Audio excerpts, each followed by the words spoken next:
أعوذ بالله من الشيطان الرجيم. بسم الله الرحمن الرحيم. إن الحمد لله وبه نستعين، والصلاة والسلام على من لا نبي بعده محمد صلى الله عليه وعلى آله وصحبه أجمعين. يقول تعالى في محكم تنزيله بعد أعوذ بالله من الشيطان الرجيم. بسم الله الرحمن الرحيم. والضحى والليل إذا سجى ما ودعك ربك وما قلى وللآخرة خير لك من الأولى ولسوف يعطيك ربك فترضى ألم يجدك يتيما فآوى ووجدك ضالا فهدى ووجدك عائلا فأغنى فأما اليتيم فلا تقهر وأما السائل فلا تنهر وأما بنعمة ربك فحدث.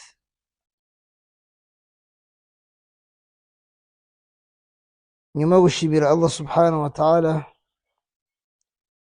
no kwifuriza amahoro n'imigisha uwasozereje intumwa n'abahanuzi ariwe Muhammad mwene Abdullah, Mana iteka musakazeho amahoro yawe, impuhwe zawe, imbabazi zawe n'imigisha byawe ya Allah, ubwitange yagize kugira ngo uku kuri kwa Islam kugere hose, ndetse natwe kubw'impuhwe zawe ya Allah kwatugezeho.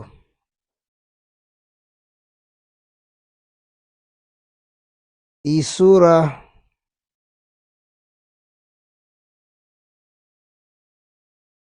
itangira Allah subhanahu wa ta'ala arahira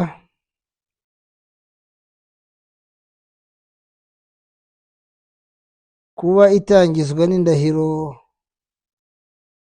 y'uwaremye isi n'ijuru, umuhanzi wa byose na bose, uwatunganyije ibyo yaremye byose,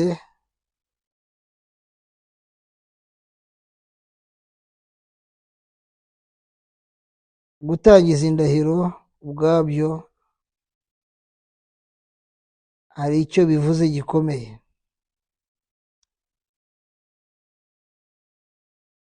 Hari icyo bisobanuye buri wese akwiye gutekereza ku mpamvu yatera Allah subhanahu wa ta'ala kurahira. Nuko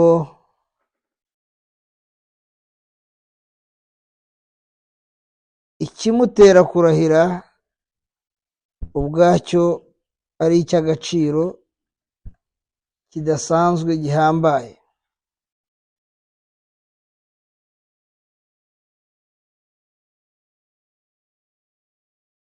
Umuremyi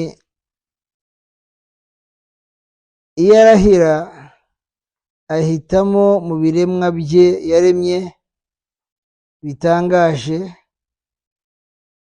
akabirahirira, ariko ibiremwa nta wundi byarahira usibye Allah subhanahu wa ta'ala. Inna lil khaliqi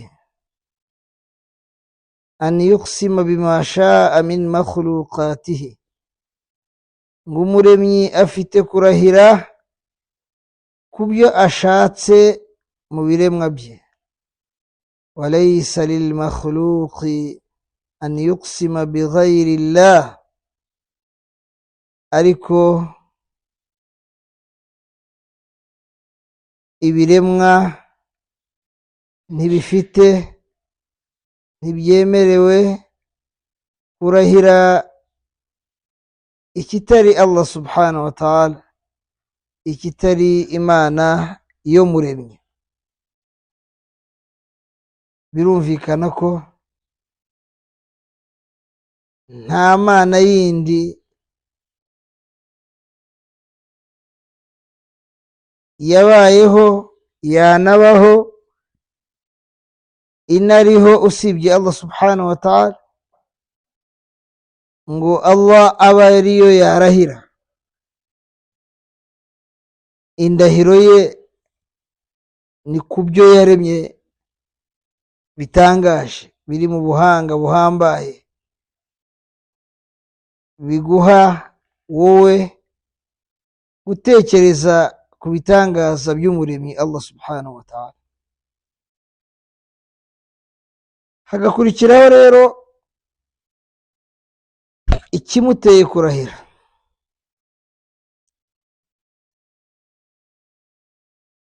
Icyo kiba kigusaba yuko ukigiraho, ugitega amatwi, kubera yuko ari inkuru y'agaciro. Hano Allah ati ma wadda'aka rabbuka wa ma qala, yabwiraga intumwa Muhammadin sallallahu alaihi wasallam yuko itamuretse, itamusezeye,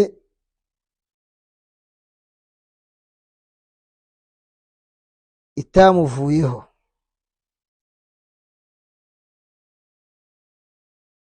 Ubwabyo murumva agaciro bifite kuba Imana irahiye mu byo yaremye ikubwira ko iri kumwe nawe, igushyigikiye, itakureka, itagutererana. Iyo ndahiro yanasubizaga nk'uko twabivuze ubushize, aba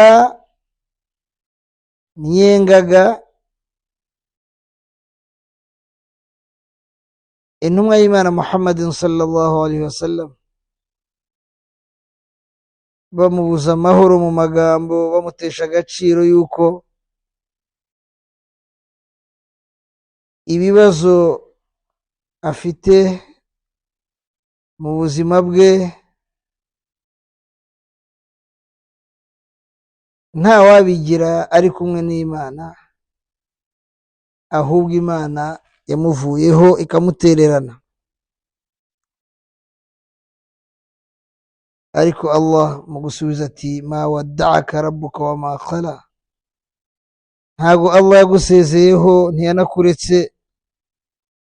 walal akhiratu khayrun laka min al-ula, ahubwo akhira, ejo nyuma y'iyi si, khayrun laka, nibyo byiza kuri wowe, niho hari byiza kuri wowe, niho hakurutira.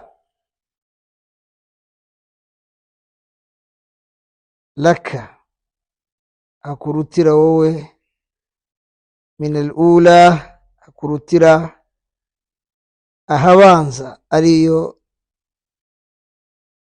iyi si dutuyemo. Ubwabyo hari icyo bisobanuye gikomeye. ku ntumwa Muhammad sallallahu alaihi wasallam, kumwereka yuko icyo ubuze n'icyo utakaje hano kuri iyi si bidasobanuye ko wabuze, watakaje, wahombye, kuko iyi si ubwayo nicyo ivuze. Ivuze gutakaza no guhomba no kubura. wal asri innal insana lafi khusr. iyo nindi rahiro Allah abishimangira ngo wal asri, mbarahiye kul asri, igicamunsi cyangwa se ku bihe byose. innal insana lafi khusr, umuntu lafi khusr, ari mu nzitane n'ibihombo. indi ayati walaqad khalaqna al insana fi kabad, twaremye umuntu ariko tumushyira fi kabadin, mu bibazo by'inzitane. bivuze ngo iyi si ni umubumbe urangwamo n'ibibazo, mu gihe muri jana ari umubumbe n'imibumbe izarangwamo ibisubizo gusa n'umunezero, akababaro. la yasma'una fiha laghwan wala kidhaba, abantu bazarindwa ibibi muri jana kugeza ubwo batazumva n'ijambo ribi. laghwan, amateshwa, wala kidhaba, cyangwa se n'uwababeshya ngo bababare.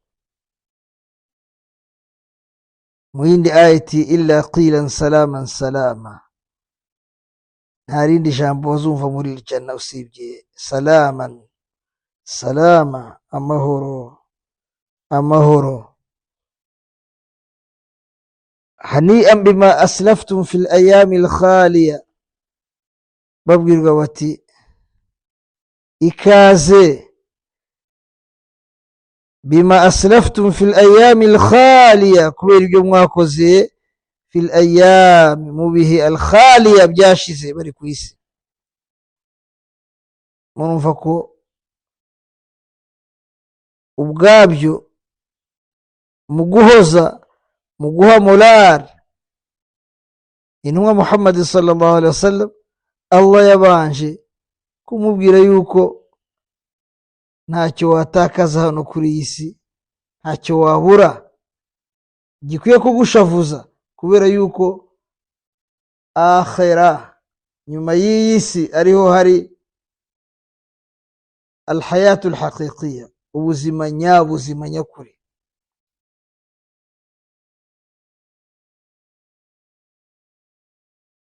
inna al-aisha aishul akhira, inna aisha, ngumukuri ubuzima nyabuzima, aishul akhira, n'ubuzima bwa akhira bw'ejo. ibindi ni ukubonja no kurigata gusa, ariko ntacyo utunga muri iyi si ngo kiba ari icyawe nyabyo, kiba ari indagizo n'intizanyo. iyo kitagucitse uragisiga. iyo niyo si.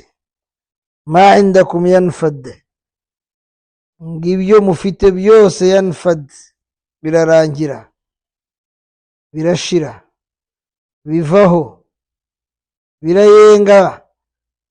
wama inda Allah, ariko ibiri kwa Allah nyuma y'iyi si byose baqi, bizagumaho, bizahoraho, ntibishira, ntibirangira. inema za Allah subhanahu wa ta'ala, ingabire n'impano n'imigisha bya Allah subhanahu wa ta'ala mu juru bihoraho. ukuluha daim, ngigaburo ryaho, ifunguro ryaho, daim, ngo rihoraho. ibihingwa, imbuto byo muri jana, byo mu juru, Allah subhanahu wa ta'ala avuga ko nta periode, nta gihe bigira ngo icyo gihe ube utabibona. Nk'uko ku isi tubayeho, hari igihe usanga ibirayi byabuze, hari igihe usanga amafuri runaka, imbuto runaka zabuze, kubera yuko umweru wabyo n'igihe cyo kubisarura kitaragera. Muri iri jana rero si gutyo, ukuluha daimu, ngo igaburo ryaho rihoraho, wa dhilluha daimu, ndetse n'akayaga n'agacucu kaho nako gahoraho. Urabizi yuko hano kuri isi wicara ahantu wari uhunze nk'izuba mu gicucu ufata akayaga, ariko ku mwanya ugera kigenda kigerayo ugasanga hahandi izuba rirakwishe. Muri iri jana si gutyo, nta cyiza kidahoraho, nta kiryoshye kidahoraho. khitamuhu miskun wa fi dhalika falyatanafasil mutanafisun. Allah subhanahu wa ta'ala ati ibiryoshye mu juru, khitamuhu miskun, uko urya ikiryoshye mu juru, uko ugana mu gusoza niko gihumura cyane nka miski. Mu gihe ku isi uko urya ikintu niko ugenda wumva usesema, ukirambirwa, wumva utagishaka. Mu ijuru ni contraire, apeti zahoraho kubera yuko ibyaho bihora byongera ubwiza. fi dhalika falyatanafasi almutanafisun. Ibyo nibyo bikwiye guharanirwa, nibyo bikwiye kuba abantu barushanwa kugira ngo bazagere muri janna yo ihoraho ifite n'ibyo byiza. Intumwa Muhammad rero sallallahu alaihi wasallam icyambere yahawe mu kumugarurira umunezero no kumwibagiza ibibazo by'ubuzima yari amazemo iminsi, inkuru ya mbere ari kumubwira yuko ntacyo yatakaje, nta n'icyo yahombye, nta n'icyo yahombye, nta n'icyo yabuze, kubera yuko iyi si na Luqman al-Hakim abwira umwana we ati ya bunayya, mwana wanjye,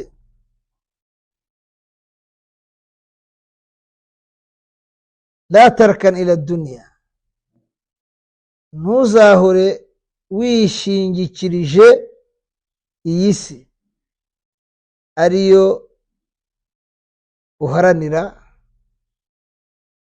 fa innaka lam tukhlaq laha, kuko ntago wigeze uyiremerwa, ntago waremwe na Allah subhanahu wa ta'ala ngo ube uw'isi. Oya, ahubwo isi yaremye wowe ngo ibe iyawe, wowe ibyazemo inyungu, uyikuremo akhira, uyikuremo ejo heza.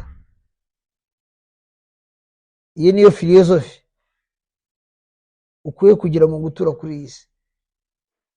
Kuvuga ngo njye sinaremwe ngo mbe uw'isi nyikorere, ntabwo njye naremwe w'isi, ahubwo isi yo yaremwe kubera njye, uyivanemo ibikubaka, ibiguha imbaraga zo kugaragira umuremyi, kugira ngo umuremyi azaguhe noneho aishul akhira, ubuzima nyabuzima butagira gupfa, butagira kurwara, butagira gusonza, butagira gukena, butagira kubabara, nk'uko bazabwirwa bari muri aljannati ya ahlul janna, yemwe abatuye aljanna, inna lakum an tahyaw fala tamutu abada, muhawe ubuzima no kubaho hehe no kuzongera gupfa, ubwo ni bwo buzima. Wa inna lakum an tasihhu fala tasqamu abada, muhawe ubuzima buzira umuze hehe no kuzarwara, nta ndwara muri janna mu ijuru, nta virusi, nta mikrobe, nta cyatera indwara kihaba. Wa inna lakum an tan'amu fala tayasu abada, muhawe inema hehe no kuzagira inema n'ikiza mwifuza ngo mukibure. Allah muri Qur'an akabishimangira agira ati lahum ma yasha'una fiha, muri janna mwijuru bafitemo ibyo bazashaka byose. Lahum, bafite ma yasha'un, buri cyo bazashaka, buri cyo bazakenera muri janna. Lahum ma yasha'una fiha ay fil janna, mujuru muri janna nyuma y'isi ngo bafite cyose bazakenera abagaragu ba Allah beza. Allah ati waladayna mazid, sadaqallahu alazim. Allah ati nyuma y'ibyo muzifuza byose twe dufite n'ibindi mutamenye tuzabongera. Mazid, murumva ubwo nibwo buzima nyabuzima. Rasuli rero yarabanje ahabwa iyo nkuru, wa inna lakum an tafrahu, ntibagiwe cyakane bazahabwa ngo muhawe kunezerwa no kwishima. Fala tahzanu abada, hehe no kuzongera kubabara. Ubwabyo iri ni isomo. Umuntu akubwiye ngo gupfa bivuyeho, ariko ntakubwiye ko kurwara bivuyeho, byabaye igihano. Kurwara utazapfa urumva watinda wahora mu bubabare. Allah isaguha ko utazanarwara. Ntupfuye, nturwaye, urahita wibaza se nzabona ibyo nijya. Allah ati muhawe inema, nta na kimwe muzifuza ngo mukibure. Iyo umaze kubaho ukaba utarwara, ukaba wabonye icyo urya, murumva hasigaye iki? Hakenewe guhora wishimye, kubera yuko uwaguha ibyo byose ariko akakwambura kunezerwa no kwishima, nanone ntacyo yaba aguhaye. Umuntu aguhaye ibiryo biryoshye ukarya, ariko akagucyurira bya biryo wifuza uburyo wabigarura bikakunanira.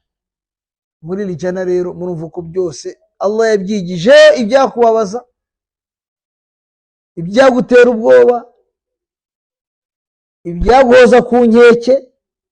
Niyo mpamvu walal akhiratu khairu wa abqa, akhira niyo iruta kandi ngo wa abqa izahoraho.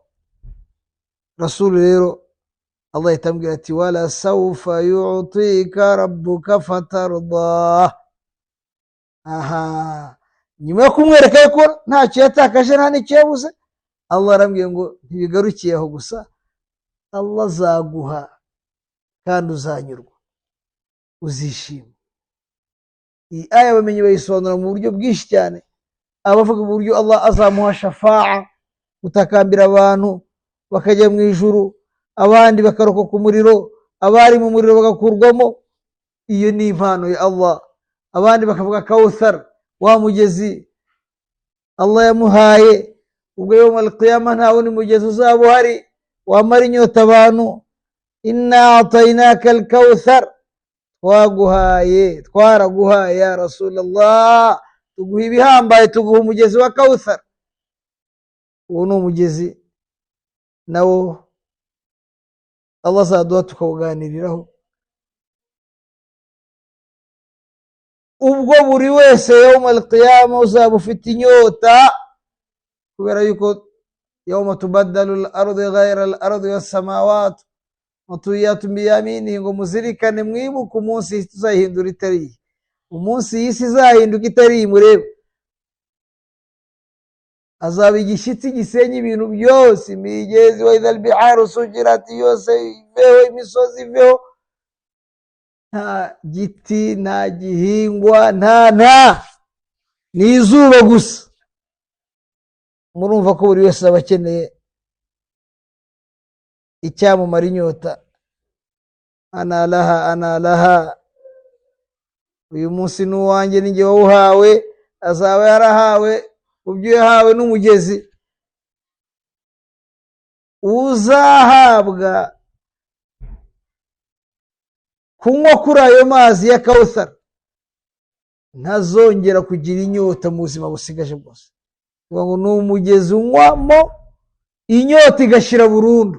Murumva bya byiza bya akhira. Ibyo nabyo abamenyi batubwira ko mu by'Imana yamuhaye harimo Kawthar. Abandi bakatwongera ngo mu by'Imana yamuhaye nuko we na alihi n'abamukomokaho n'umuryango we Allah subhanahu wa ta'ala azabaha aljanna akabarinda jahannam. Iyo ni impano abamenyi bati biragutse birenze ibyo. Ibyo byose byiza no kumuhindurira ubuzima yarimo byose Allah yaramusezeranyije ko azamuha ibizamunyura, kandi niko byanagenze. Yavuye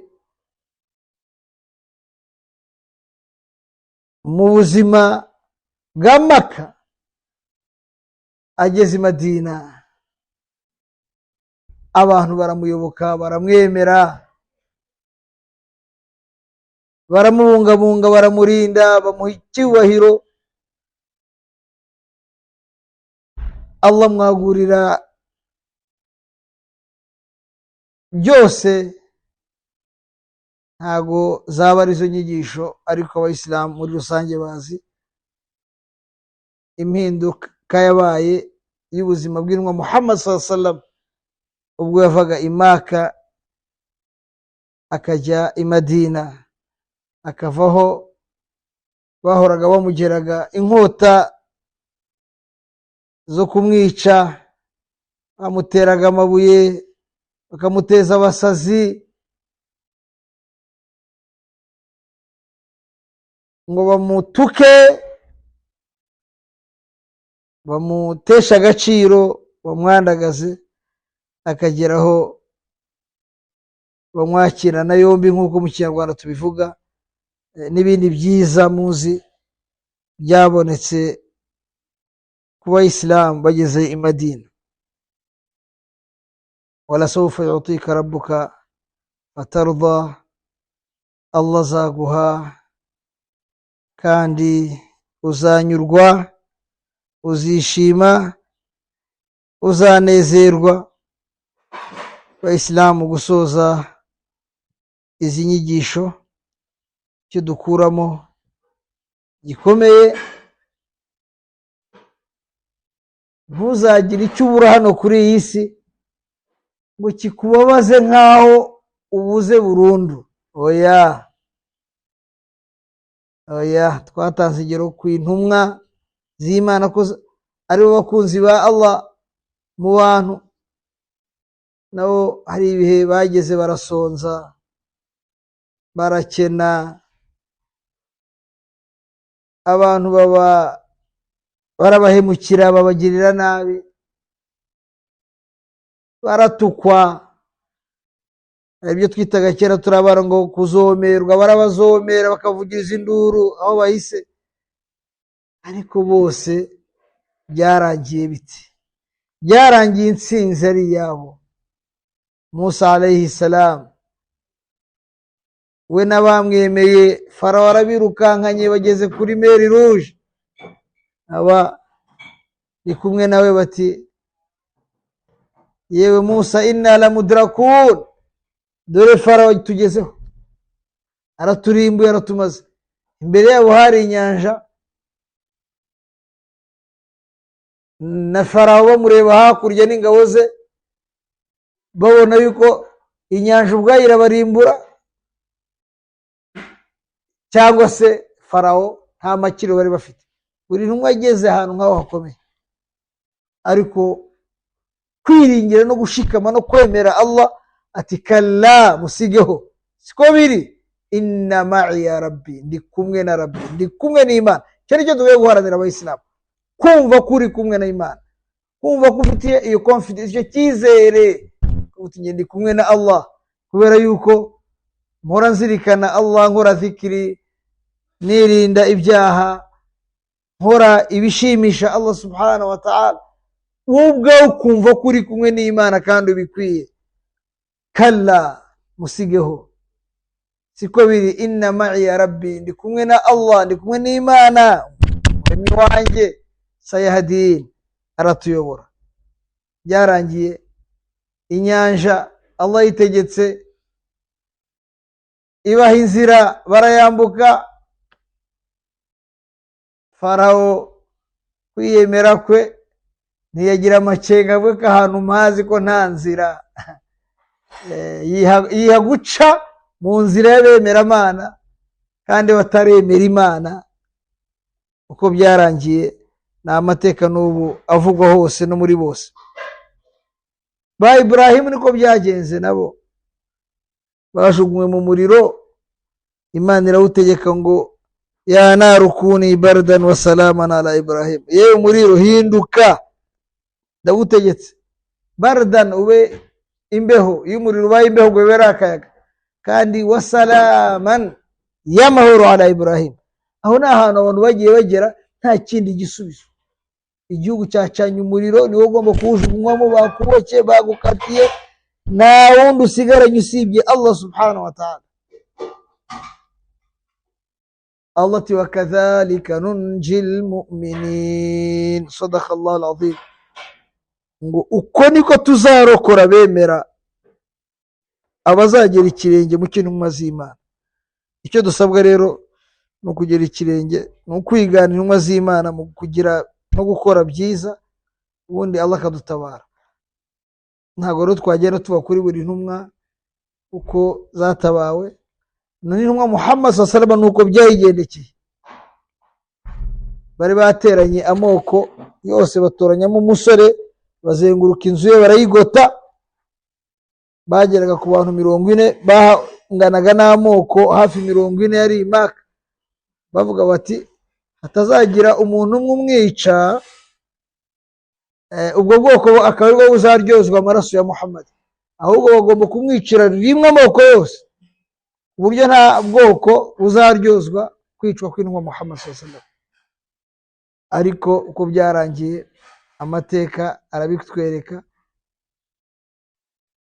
Wama ya'lamu junuda rabbika illa hu, nta wamenye ingabo za Allah usibye Allah wenyine. Ntabwo Imana yakoresha ingabo zihambaye. Allah yazanye ingabo y'ibitotsi, bose barasinzira. Rasul sallallahu alaihi wasallam abacaho, aragenda. Urugendo narwo ni amateka nuko bamukurikiye kugeza agera i Madina. Ibyo byose byari wala sawfa yu'tika rabbuka fatarda, Imana izaguha wishime nyurwa. Ariko Imana iguha yabanje kugucisha mu bigeragezo kugira ngo iguhe amahirwe n'umwanya wo kuwambara umudende n'impeta wakoreye. Uwo mudende n'impeta rero bikorera mu kwihangana, mu gusoza al-mu'min bayna as-sabri wa shukri. Umwemeramana iteka aba hagati yo kwihangana no gushimira Allah subhanahu wa ta'ala. Umwambaro w'abemeramana ni ukwihangana igihe bagowe no gushimira igihe banezerewe. Nicyo gipimo ukwiye gupima. Ibyo mfite n'ibyo nifuza ndabifite, ndaba mu bashimira Allah, mu basingiza Allah, mu bahozaho kwibombarika kwa Allah nkoresheje izo nema Allah yampaye, nubaha Imana ngira neza. Ndi mu bafite ibigeragezo n'ibibazo, ndaba mu bihangana. Innal abda, umugaragu wa Allah subhanahu wa ta'ala, au inna rajula rajulan, ngabagabo ni babiri, mubtala wa muafa, haruri mu bigeragezo n'ibibazo, wa muafa n'ubikijijwe.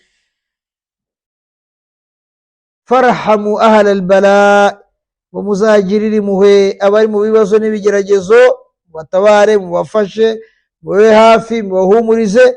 Wahmidullaha ala al-afiya, munarangwe no gushimira Allah mwe mukijijwe mutari mu bibazo. Uwo niwe mwemeramana. Al-mu'minu kulluhu khair, umwemeramana wese khair, ni mwiza, nta kimuvaho kibi, ahorana ibyiza, anahora mu byiza. Kubera iki ya Rasulullah?